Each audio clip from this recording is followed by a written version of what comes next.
All right, in this problem we have two steps to our heating curve.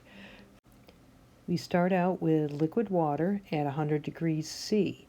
So we need to vaporize that water to steam. This water is already at the transition temperature of 100 degrees C, so there's no need to account for any heat and temperature change here.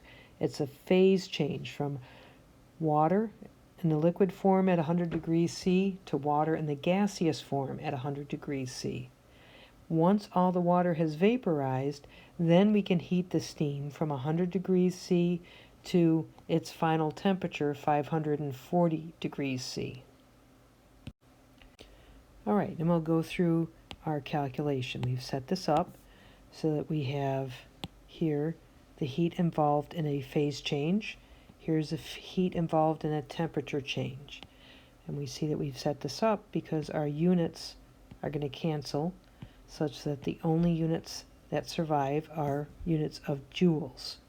So we do our calculation, we add our two values together. Now we need to worry about significant figures.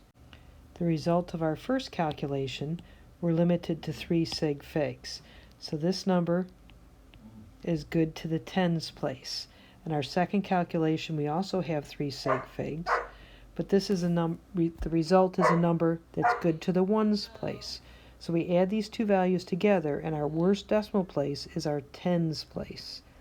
So we have to use scientific notation to express our answer with the appropriate number of sig figs.